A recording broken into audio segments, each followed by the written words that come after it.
My parents made me track every physical touch using a point system where hugs cost 50 points and we were only given 1,000 per month. When my best friend's dad died and she sobbed in my arms for 40 minutes, I spent 2,000 points comforting her at the funeral. Later, I found security footage of my parents touching freely every night after making us kids count points all day long, proving their entire system was just about control. Growing up, I thought everyone's parents made them swipe their wristband before saying goodnight with a hug. My father, Neil, had laminated charts on every wall listing the point values. Hugs were 50, high fives 15. Accidentally brushing past someone in the hallway, that was a 5-point penalty you had to repay before bed. We each got 1,000 points a month, tracked on LED screens in the kitchen that ticked down with every touch.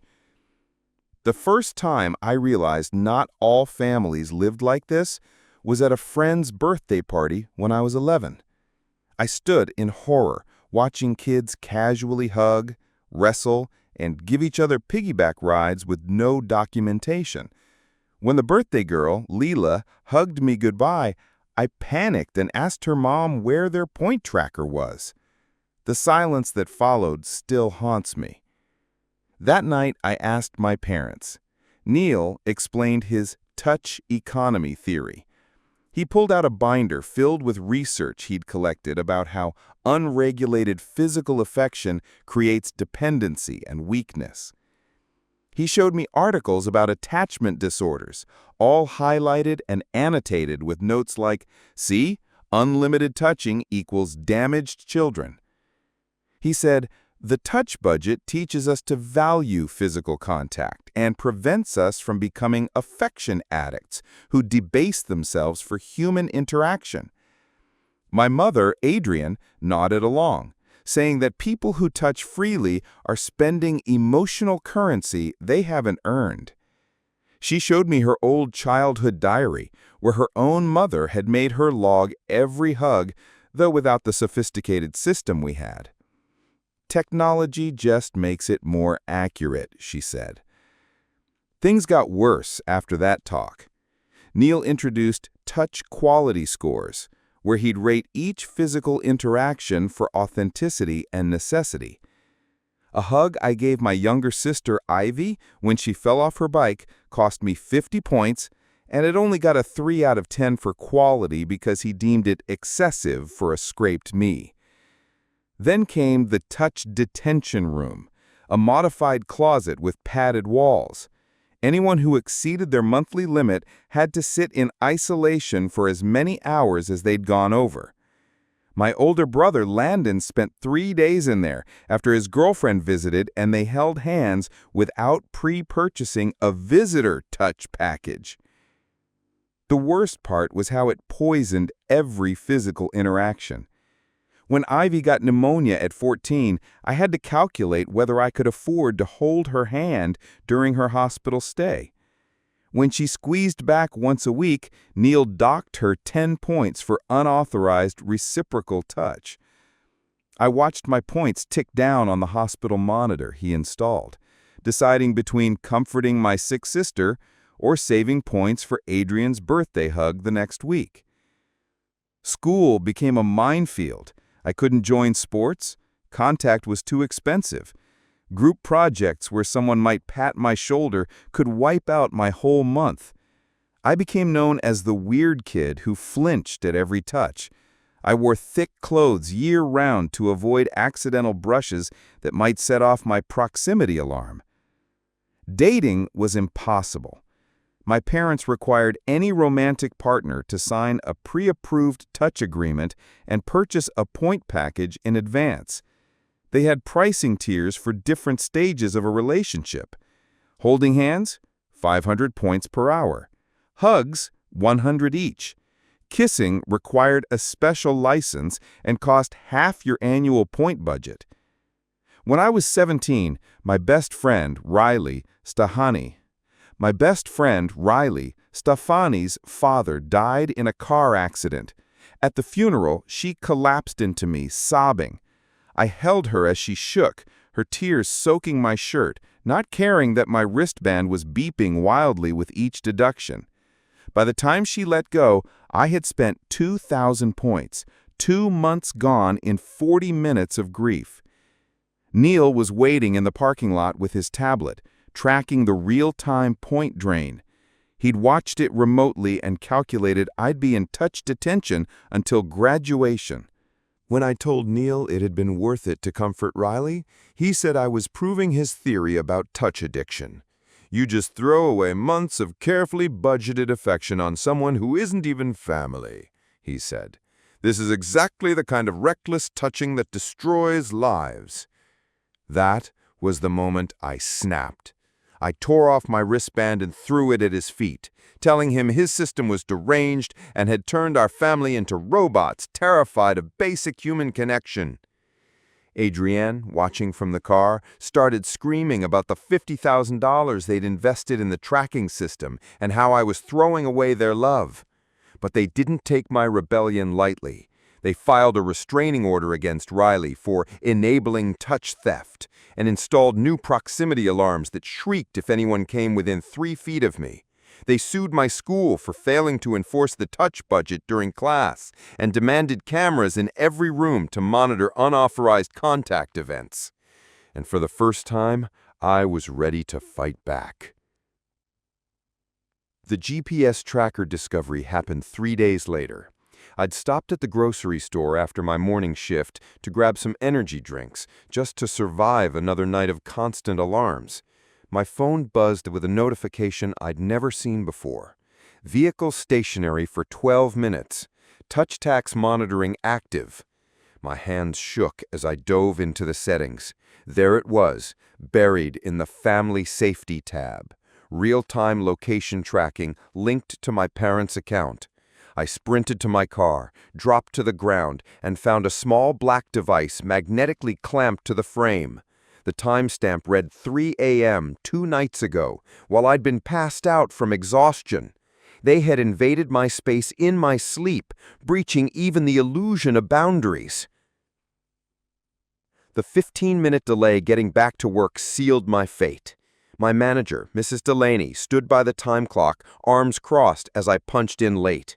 Third tardy in 2 weeks, all thanks to my parents' escalating sabotage. She pulled me aside, her voice low but sharp. "One more slip-up," she warned, "and you're going to need to start looking for a new job." I needed that job. It was the only thing funding my escape plan. 20 minutes into my shift at the drive-thru, a familiar car rolled up to the speaker. My mother's voice crackled through the headset, ordering a large coffee with 2 sugars. My stomach dropped. She pulled forward to my window, smiling that rehearsed smile, handing over exact change, and casually mentioning that she'd forwarded my touch debts to the financial aid office at my college. "They need to know about your family obligations before approving anything," she said. As she reached for the coffee, her wristband caught the light. It read -27 points. She hadn't hugged Neil in 6 days. The hypocrisy burned in my throat.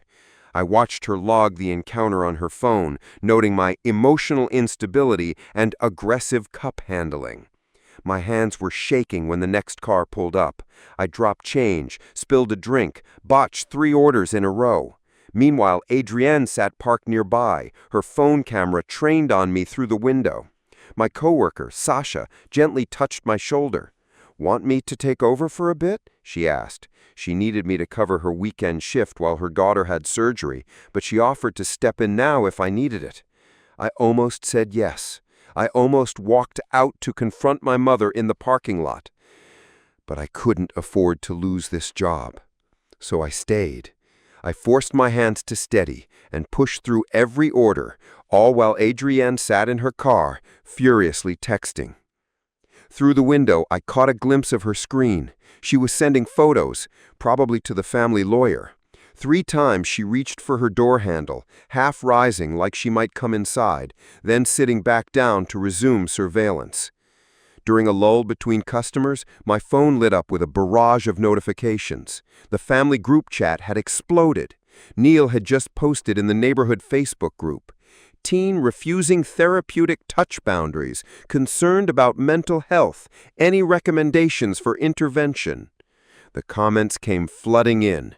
47 replies in the first hour. Neighbors I'd known since I was a toddler offered prayers, recommended therapists, praised my parents' dedication to innovative parenting. Extended family chimed in. The dog pile had begun. Aunts and uncles who had never questioned the touch system not texted their concerns about my breakdown and my rejection of family values. The school counselor emailed me requesting an urgent meeting. The family therapist my parents had hired when I was 12 wanted to schedule an emergency session. Each message pulled my focus from work, from the customers waiting in line, from the register I was supposed to be counting. The drawer came up $23 short. Mrs. Delaney's sympathy evaporated as she counted it a second time, then a third. This wasn't just about being late anymore. This was missing money. On my shift. She documented the shortage while I stood there, already knowing what my parents would do with it. Use it as proof that I couldn't handle responsibility. Evidence in their minds that their point system had been essential, that without it, I was unraveling.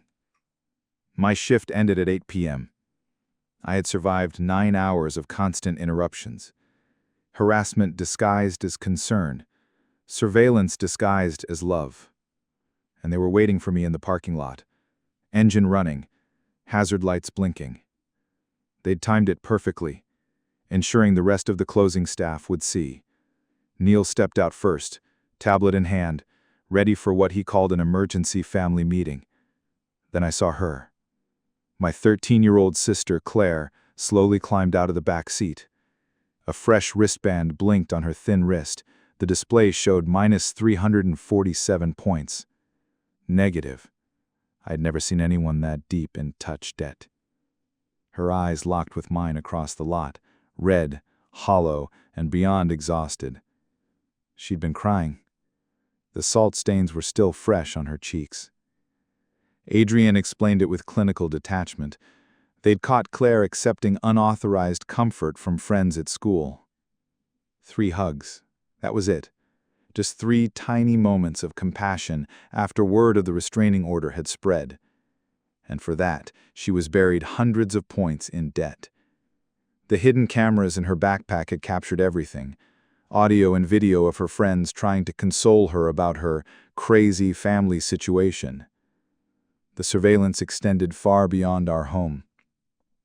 By a nearby car stood the mother of Claire's best friend, filming us on her phone, a concerned community member. She was probably asked to record any signs of aggression for the restraining order file. It was a trap, perfectly arranged. If I reacted emotionally, it would validate their claims of instability. If I stayed calm, it would look like I agreed with the system. The next morning came far too soon. My phone alarm barely pierced the fog of exhaustion, but the email from the school counselor sliced through it like ice water. Mandatory meeting before first period. Concerning family dynamics. They didn't say who had contacted them, but I didn't need them to. I already knew. The meeting meant I'd miss AP chemistry, which would start a domino effect of academic trouble. The counselor's office felt smaller than I remembered. She pulled out a thick manila folder with my name on the tab. Inside was documentation going back to kindergarten. My parents had been preparing for this moment for 12 years. Finger paintings analyzed for inappropriate reaching behaviors. A first-grade teacher's note about excessive desire for praise and physical reinforcement. Every hug I asked for, every hand I held, all cataloged. Evidence, they claimed, of touch addiction. My phone buzzed constantly during the meeting. Claire's -347 points had hit hard. Word was spreading. Classmates were texting me, checking in, offering support, asking if there was anything they could do. Every message was a comfort, a reminder that I wasn't alone. But I knew what would happen.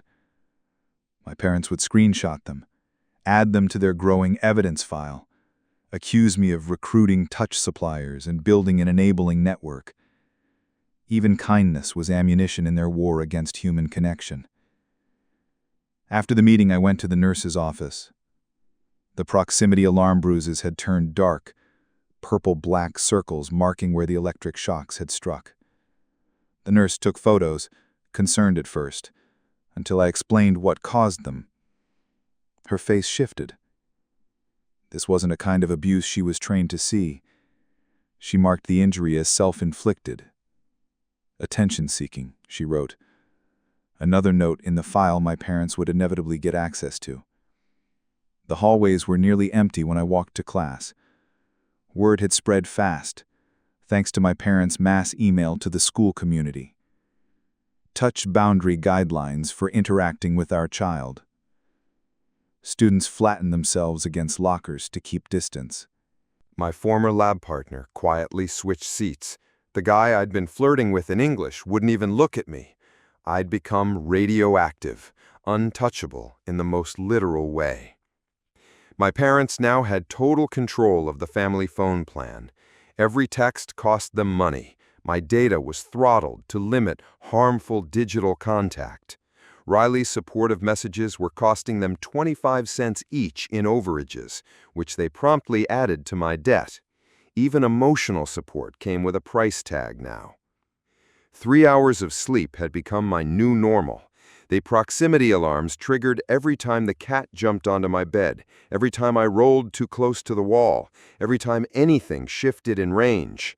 Exhaustion bled into everything, my focus, my memory, my grades. The AP chemistry pop quiz might as well have been written in a different language. My sleep-deprived brain couldn't recall any of the formulas I'd memorized the week before. That F would tank my average. But worse was still ahead. Miss Klein, my chemistry teacher, and the only adult at school who seemed to truly understand my situation, had agreed to write my college recommendation letter. She pulled me aside after class, her voice gentle but steady. She said she couldn't risk her reputation by endorsing a student who was showing signs of academic instability. Even theater gave me no refuge. The spring musical was underfunded, and my parents were major donors. The director sat me down with a careful explanation. "It's not personal," she said. "We just can't afford to lose your family's support." The lead role I'd earned would go to someone else, someone whose family didn't bring complications. That evening, I found the discrepancy in the restraining order paperwork. The funeral date was listed 2 days off, a small clerical error, but one that might be enough to challenge the order. The problem? I had no way to prove it. I didn't have the death certificate or the funeral home records. Only Riley could access those. I met her at the coffee shop where we used to study. Her hands trembled as I explained what I needed. She said she'd help, but the grief in her eyes was sharp, raw. And when she broke down sobbing, saying maybe our friendship had caused all this pain, I couldn't say a word to stop her. Maybe if we hadn't been close, your parents wouldn't have escalated. Maybe my dad would understand why I'm doing this, why I'm hurting myself again to help you. We sat in silence for a long time after her tears stopped, but we both knew. The truth had finally settled. My parents weren't going to stop. Not ever. They would keep escalating until I either complied completely or broke entirely. There was no middle path, no understanding, no peace. The touch system would eat everything in its path until all that remained were points and penalties and a hollow arithmetic of control disguised as love. The following week, Adrian showed up at Riley's grief support group. She sat calmly in the circle of mourners, a notepad on her lap, offering measured paths on shoulders, while calmly explaining her philosophy of appropriate comfort within healthy boundaries. When Riley's mother mentioned how much that hug at the funeral had meant to her daughter, Adrian quoted Grandma Iris, "Hugs heal hearts." Then she added her own twist, "But too many lead to emotional dependency." The group facilitator shifted awkwardly in her seat as Adrian passed around laminated cards listing healthy touch alternatives and demonstrated proper handshake duration. Across the room, Riley texted me, her hands visibly shaking as she typed. Her mother had begun second-guessing their entire grieving process, wondering if they'd relied too heavily on physical comfort. The poison was spreading. 3 days later, CPS arrived at our house.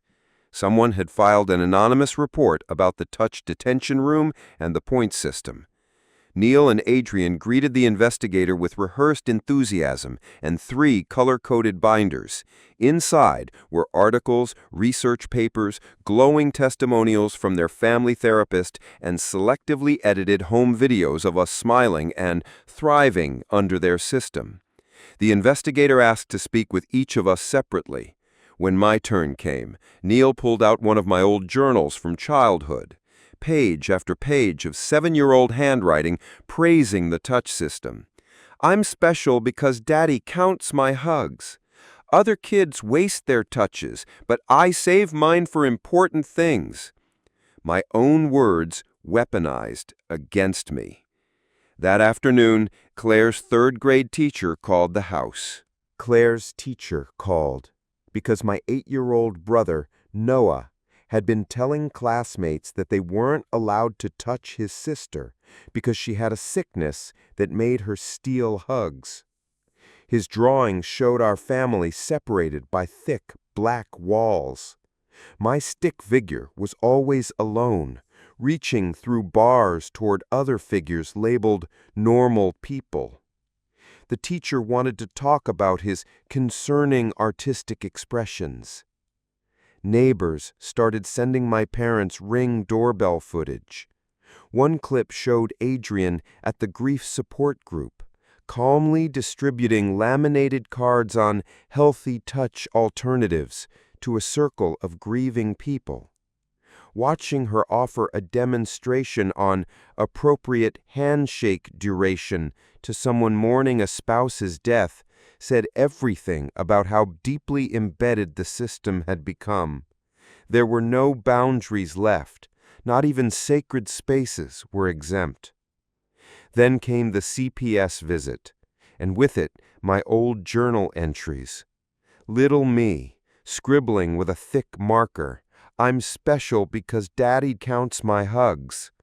I didn't know I was being programmed. I thought I was being loved.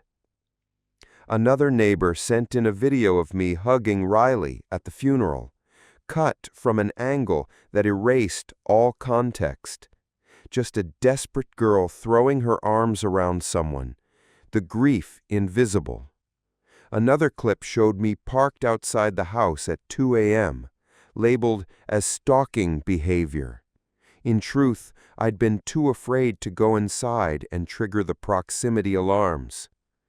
The family court saw it all as teen rebellion. The judge reviewed Neil's binders and charts, nodding thoughtfully at the behavioral goals of the touch system. He called them reasonable parental boundaries. No one seemed to notice Claire's empty stare. No one flinched at the way Noah recoiled if someone moved too fast. Late one night, I remembered Neil's old laptop password. He'd made me help him organize spreadsheets once when I was 10. His cloud storage still used the same login. Inside the Touch Research folder was more than I ever expected. Videos of all 4 of us sleeping, each one annotated with notes on unconscious touch attempts. Charts dating back to infancy, tracking our affection-seeking behavior. One clip showed Adrian reaching toward my crib, then stopping herself to make a notation instead. My Instagram history had been analyzed too. Every photo where I smiled was examined for evidence of touch. Arms around shoulders, huddles after rehearsals, group selfies. They'd built a full presentation, a case study. Using graphs and sentiment analysis, they claimed my captions correlated directly with unauthorized physical contact. Even the school guidance counselor had been looped in. During a sophomore wellness check, I'd asked if love required physical touch. if families who didn't hug could still be close.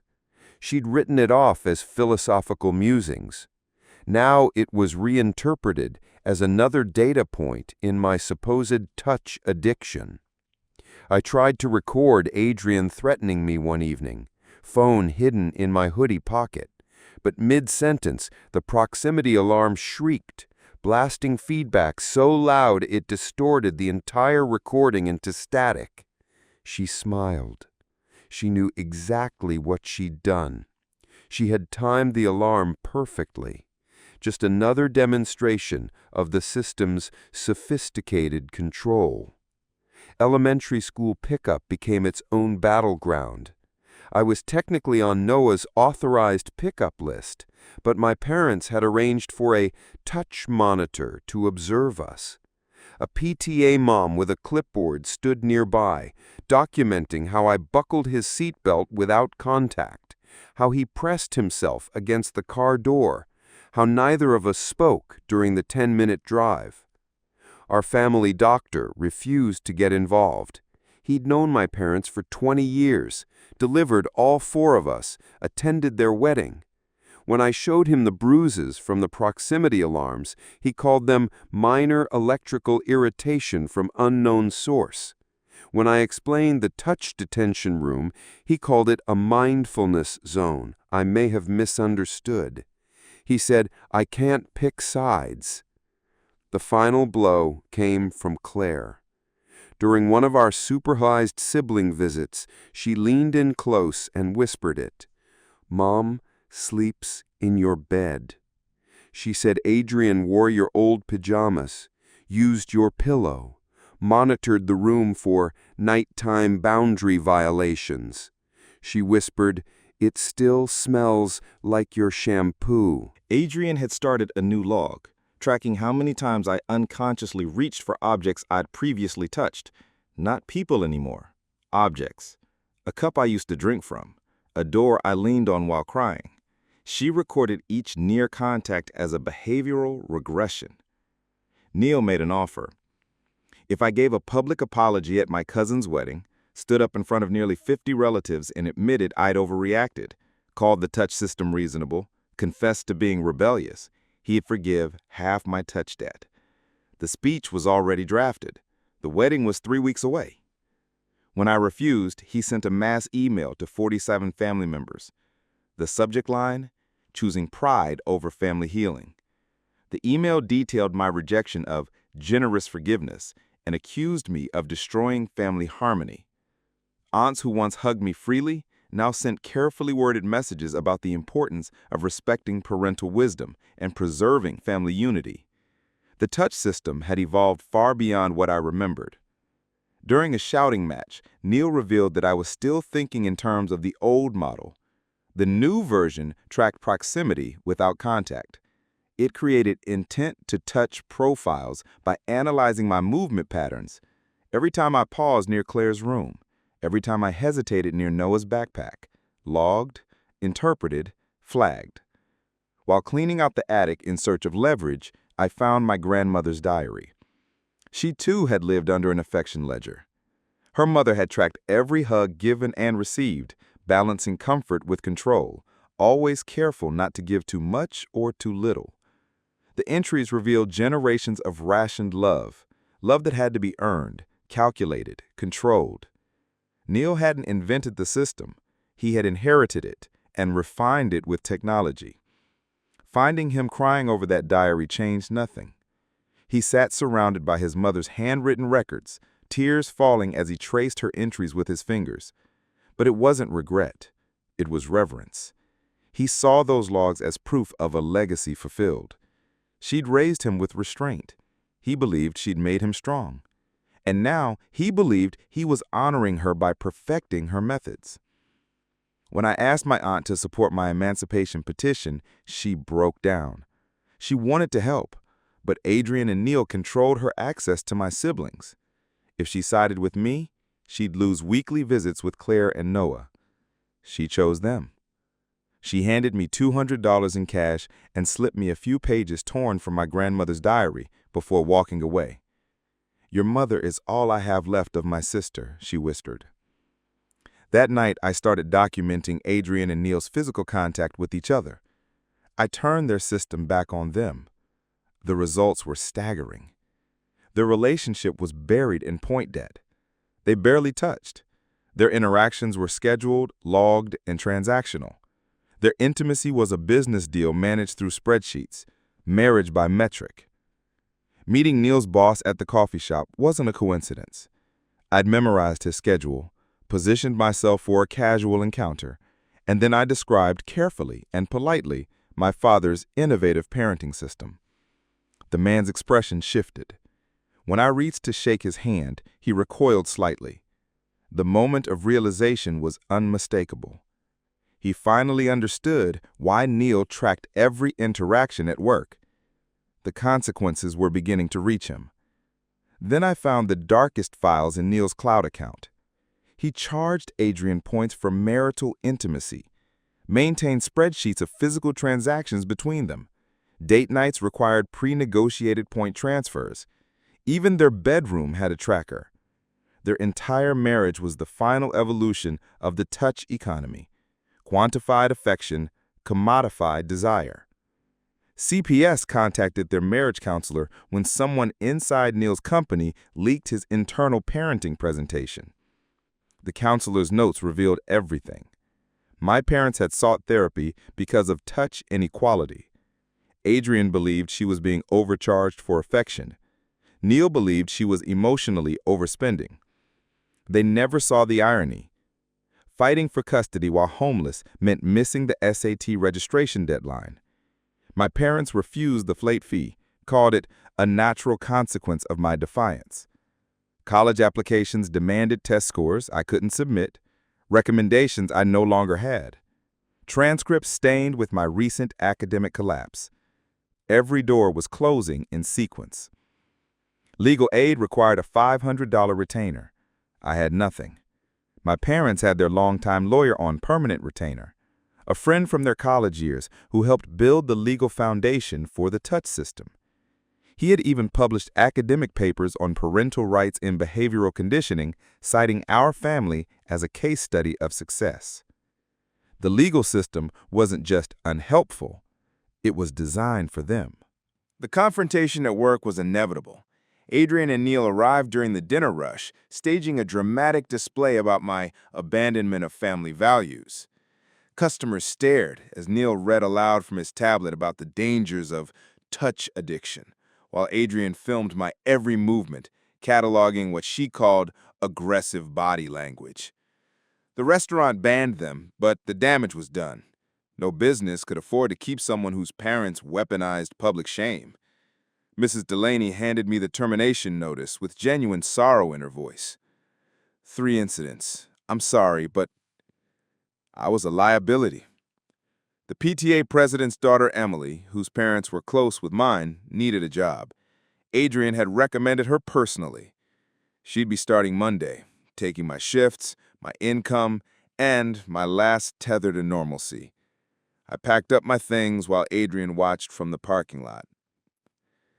Living in my car behind the 24-hour Walmart became my new reality. My parents told everyone I had chosen homelessness over family love. They painted themselves as heartbroken, devoted parents abandoned by their ungrateful child.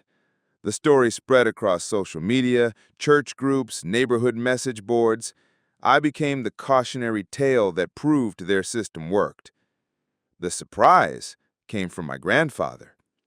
He showed up at dawn, tapping on my car window with tears in his eyes. He begged me to stop hurting my mother, said she only knew what she'd been taught. Then his own story poured out, raised by a rigid military father who beat the softness out of him. That was the wound, he said, the one that Neil had been trying to fix. He believed the touch system was healing something, not worsening it. My search for the truth had consequences I never intended. When I contacted my grandmother's elderly sister for insight, she was ostracized at her senior center. Friends she'd known for 40 years began avoiding her. She never understood why. Her isolation led to a fall in her apartment. No one checked on her for 3 days. When I found out, the guilt hit hard. But I couldn't stop documenting. The system had to be exposed, even if it meant innocent people got hurt. That was when I realized I was becoming like them, chasing an ideal, ignoring suffering in the name of exposing it. One of my last supportive teachers, Mr. Sandoval, asked me a question during mandatory counseling that left me speechless. What if the system saved you? What if your parents prevented something worse? I couldn't answer without sounding desperate for physical contact, which, of course, would only validate the system. That was its design, circular, unbreakable. You couldn't refute it without proving it. Maintaining any credibility meant admitting my own failures. I confessed publicly to stealing $20 from Adrian's purse when I was 12, money I'd needed for a field trip my point balance couldn't cover. The confession hurt. It gave my parents more ammunition, but it also proved I wasn't hiding anything. Truth demanded sacrifice, but the evidence that haunted me most wasn't something they uncovered. It was something I remembered on my own. Security footage from years ago showed me ignoring Noah's crying in the touch detention room. I'd walked away to preserve points for Riley's birthday party. I had chosen the celebration over my baby brother's pain. That moment, more than any chart or alarm, showed how the system had corroded our empathy. My parents hadn't just abused us. They taught us to abuse each other. Neil's lawyer filed an emergency motion after I was spotted near the elementary school. I'd only been there to drop off Noah's forgotten lunch money, but they labeled it stalking. The restraining order was expanded to include all school property. Every attempt to help my siblings was reframed as a threat. My love reinterpreted as danger. Then came Neil's confession during a supervised visit. It broke something in me.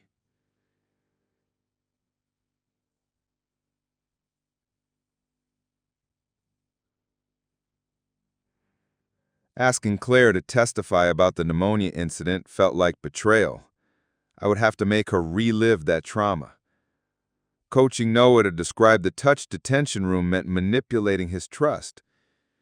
Using them in court made me no better than the people I was fighting.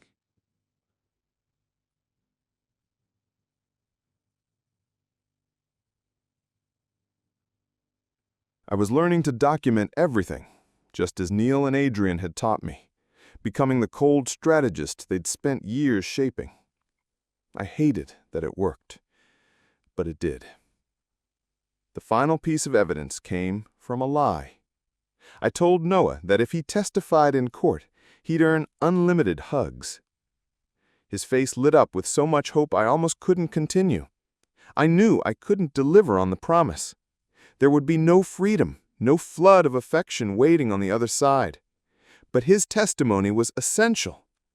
I watched myself manipulate a desperate child's need for comfort. And in that moment, I saw my parents in myself. Even our victories felt hollow. During cross-examination, Neil broke down sobbing. His wristband displayed 0 points. He'd spent everything, every last unit of measured love trying to keep the system intact. He wept about failing us, about trying to be better than his own father. And still, through the tears, he defended the touch economy. Watching him fracture like that revealed the depth of his belief. It wasn't just control. It was inherited delusion. We were all victims of generational damage. Adrian's counterclaim gained traction, especially with the conservative judge. She argued that my rebellion had traumatized my siblings more than the system ever had. That since I'd left, Noah's drawings had become darker. Claire's grades had dropped. The little ones were unraveling, and I was the proximate cause. The system might have been harmful, yes, but my resistance had created visible fallout. And in family court, visible damage carried more weight than invisible control. Everything now rested on the marriage counselor's testimony. Their therapy notes would either legitimize the touch system as therapeutic or expose it for what it was, a refined method of abuse. The counselor had seen behind Neil's academic PowerPoints, into the brokenness of their marriage. Their professional opinion would determine whether Claire and Noah remained trapped or were finally set free. But even my childhood kindness was used against me. Footage of me teaching Noah to tie his shoes presented as evidence that the system worked when followed properly. Positive touch modeling within approved boundaries. He still used the bunny ear method I'd taught him. Another data point for the narrative. Every genuine moment was twisted to validate their theory. The teachers who testified were divided. Some spoke about the concerning levels of social withdrawal, anxiety, isolation. Others praised the structure, the discipline, the academic success. The system's psychological effects were too subtle, too invisible to build a consensus. Without bruises, the law struggled to recognize the damage. The judge's preliminary ruling was damning in its indifference. He emphasized that unusual isn't illegal. The touch detention room? Unconventional, but not criminal. The point tracking system? Strange, but not inherently abusive. Innovation in parenting, even harmful innovation, wasn't automatically against the law. Desperate, I contacted a local journalist, Lexi Monroe. She'd once owed Riley's late father for giving her an exclusive years ago. She agreed to attend the hearing, but made it clear, without other families stepping forward, there was no broader story to tell. Dysfunction in one household didn't meet the threshold for a scandal. A curiosity, not a crisis. Then I found it. Accessing my parents' home security archive, thanks to Neil's saved passwords, I found the footage that changed everything. After days spent enforcing strict touch quotas, my parents touched freely once we were in bed. They held hands, hugged, curled up on the couch. No point tracking, no spreadsheets, no scarcity. They'd created artificial deprivation to make their affection seem precious, while denying us the same basic comfort. This wasn't about discipline, it was about hoarding. The touch system wasn't preventing addiction. It was a mechanism to make love feel rare, so we'd beg for it, fight for it, earn it like a currency. They hugged each other while we rationed contact, loved without limits while measuring hours in units of 50. The timestamps were consistent. Every night at 10:47 p.m., after confirming we were all in our rooms, Neil and Adrian disabled the living room sensors. For hours afterwards, they held each other freely, accumulating what would have cost us thousands of points. They recorded their hypocrisy on the very system they built. I compiled the footage, carefully, systematically. I modeled the presentation after Neil's own. Split screens, point totals, daytime enforcement next to nighttime indulgence. The data was irrefutable. This wasn't about protecting children from addiction. It was about control. The next morning, something unexpected happened. My father's workplace presentation resurfaced, this time on the company's internal message board. Someone had recorded his lunch seminar on gamifying family affection, complete with slides detailing touch detention rooms and point tracking systems. The company logo appeared on every slide. The branding connection was impossible to ignore. His boss called an emergency meeting. The video had already circulated through 3 departments before they could contain it. Clients were asking questions. HR was inundated with messages from employees deeply concerned about Neil's management philosophy. The presentation that was meant to showcase innovation had become a liability. Neil's subsequent suspension wasn't about the ethics of the touch system. It was about misusing corporate platforms to promote it, about the risk of having an executive who openly advocated for tracking children's physical affection. Administrative leave, Pending investigation. No income, no health insurance, no control. The system that demanded precision had collapsed into chaos. Before his access was revoked, I logged into his work email one final time.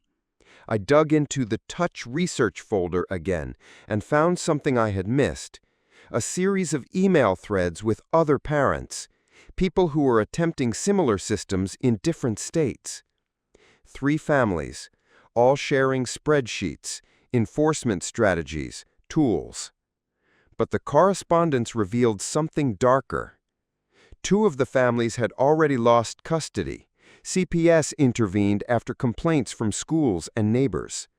1 couple had divorced after point negotiations turned physically abusive. My parents weren't innovators. They were participants in a failed, quietly collapsing experiment. Then the marriage counselor's testimony came in through official court channels. Her notes documented Adrian's growing unease, how she had come to suspect the system was harming the children but didn't know how to stop. She described being trapped between Neil's certainty and the quiet unraveling of her kids. 18 months ago, the counselor had recommended they discontinue the system entirely. Instead of changing, they stopped going to therapy. That same week, I received a certified letter from my great-aunt's estate lawyer. She had passed away due to complications from her fall, but she'd updated her will to make sure I received something important: my grandmother's full diary. 4 generations of touch trauma documented in elegant, careful handwriting. Each generation had tried to fix what came before, layering on new rules, new structures, new technology, all in the name of controlling emotional chaos. But the dysfunction never disappeared. It just became more elaborate. The most damning entry came from 1962. My great-grandmother had been institutionalized for hysteria after she was found wandering the town square begging strangers for hugs. The doctor's notes described her as having a pathological craving for physical affection. The treatment prescribed? Isolation. She died in that institution, alone, untouched, starved of connection in her final years. This wasn't discipline. This was generational mental illness dressed up as structure. The realization broke Neil. During a supervised exchange at the courthouse, he saw me reading the diary. He recognized his grandmother's handwriting, understood for the first time that he wasn't fixing her legacy, he was repeating it. He collapsed in the hallway. His wristband blinked 0 points as he reached out instinctively for comfort the system had trained him to suppress. The judge ordered immediate psychological evaluations for the entire family. A court-appointed psychologist was assigned to our case. She specialized in family systems and intergenerational trauma. Her process was thorough: one-on-one interviews, family observations, a full review of our documentation and surveillance footage. She spent extended time with Claire and Noah, using play therapy to assess developmental impact. Noah's evaluation was the most devastating. At 8, he had internalized the system completely. He counted touches in his dreams. He invented an imaginary friend who didn't require points to hug. When asked to draw his family, he put each of us in separate boxes, labeling us with numbers over our heads. The psychologist called it severe attachment disruption. Immediate intervention required. Claire's trauma looked different. At 13, she had developed rituals to avoid unplanned touch, wore heavy clothing year-round, walked with her arms locked tightly across her chest, flinched at movement. The negative point system had created a debt she believed she'd never escape. In her notebooks, she had written things like, "I'm too expensive to love." The community reaction fractured, predictably. The HOA board split down the middle. half standing by Neil and Adrian, citing their years of involvement, charitable donations, their commitment to discipline. The other half couldn't ignore the damage. What had once been whispered concerns became public debate. The PTA president, who had hired Emily to take my job, faced mounting backlash once other parents learned of her involvement. The scout leader, who had filmed my confrontation with Adrian and Neil in the parking lot, quietly withdrew his support as more evidence came to light. Then Neil's employer made their final decision public. The investigation concluded that he had violated multiple policies by using company time and resources to promote the touch system. The termination was immediate. A carefully worded statement emphasized the company's commitment to maintaining a safe, inclusive, and supportive workplace. His name vanished from the executive directory within hours. And with that, the financial collapse began. With no income, Adrian and Neil couldn't afford to keep up the elaborate infrastructure they had built. The touch tracking company repossessed its equipment for non-payment. The proximity alarms died one by one as the batteries drained and were never replaced. The LED screens in the kitchen, the ones that had dictated our lives for years, flickered out, leaving only faded numbers as ghosts of control. Adrian's first untracked touch in years came as Neil sat at the dining room table, sobbing over the termination letter. I watched through the window. Her hand hovered, uncertain, just inches from his shoulder, muscles trained to hesitate. When she finally made contact, they both flinched as though expecting an alarm that never sounded. Then, slowly, they held still. Nothing beeped. Nothing buzzed. Just silence. The court's final ruling was extensive and uncompromising. The touch system was officially deemed psychological abuse, requiring mandated intervention. All tracking equipment was to be removed and destroyed. Neil and Adrian were ordered to complete a 2-year treatment program focused on attachment repair and trauma recovery. Custody would be reevaluated based on their progress. My aunt, who had been quietly documenting her concerns for years, stepped forward to take temporary custody of Claire and Noah. She had prepared her home with patience and gentleness. No point systems, no wristbands, just warmth. She understood what it would take to teach them that love didn't require sacrifice, that comfort didn't have to be earned. The first supervised visit was scheduled 2 weeks after the court ruling. Neil and Adrian arrived at the family counseling center looking transformed, not because the court had forced it, but because they had finally begun to understand what they had done. Adrian's wrists were bare. No more devices measuring her worth. Neil no longer carried a tracking tablet, just a notebook, for therapy notes, for processing. Noah spotted them from across the room. He ran toward them instinctively, but then stopped halfway there. He turned back to look at me, unsure. I nodded. He turned again and flung himself into their arms. No alarms, no point deductions, no judgments. Just a child hugging his parents. A therapist watching. My aunt holding Claire's hand. The hug lasted 43 seconds. In the old system, it would have cost 500 points. Now, it cost nothing, except the effort it would take to heal. The treatment program was rigorous. Daily individual therapy for Adrian and Neil, weekly family sessions, support groups for survivors of emotional control and relational abuse. They showed up. They completed the assignments, not because they had to, but because they finally saw what they had inherited and what they had passed on. The touch system hadn't protected us. It had infected us. My siblings began their own paths to healing. Noah started play therapy. Claire began cognitive behavioral therapy. Family sessions focused on trust building and emotional safety. The progress was slow, but visible. The first time Noah hugged someone without asking permission. The first time Claire accepted comfort without doing mental math. Each of those small victories chipped away at the shadow the system had left behind. I enrolled in community college while staying with a friend's family that had taken me in. There were no GPS trackers on my backpack, no LED screens counting my hugs, just homework, cafeteria noise, late-night study sessions. The normal, messy struggles of rebuilding a life. Freedom felt strange, unnatural, but real. 6 months into treatment, the supervised visits showed undeniable progress. My parents had developed their own vocabulary for talking about emotions, language that didn't rely on transactions or measurements.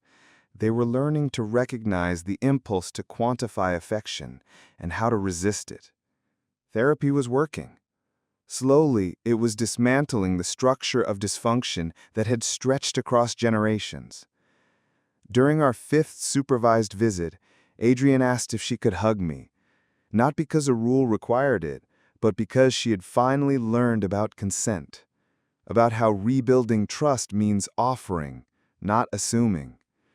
When I said yes, she held me like she hadn't since before the system began. No wristband between us, no documentation, no math, just a mother and daughter reconnecting through something real. Neil's recovery focused on amends. He wrote letters to everyone the system had harmed, teachers he had pressured, friends they'd sued, relatives they had manipulated with shame and silence. Most never responded, but it wasn't about their replies. It was about acknowledging harm, about learning accountability without spreadsheets. The 2-year treatment timeline still stretched ahead, filled with sessions, progress reports, supervised visits. It wasn't quick, and it wasn't clean, but it was happening. Claire and Noah were thriving with our aunt. They were learning a new reality, that love wasn't conditional. It didn't need to be earned or calculated. That affection could just happen. They visited Adrienne and Neil weekly, cautiously rebuilding bonds that no longer carried the system's toxins. The cycle had finally broken, not through rupture, but through recognition, through treatment, through the long, careful work of healing. 4 generations of touch trauma didn't end with a confrontation or collapse. It ended with a whisper. A child asking, "So, I can hug you whenever?" And hearing, "Yes." No score, no limits, no cost.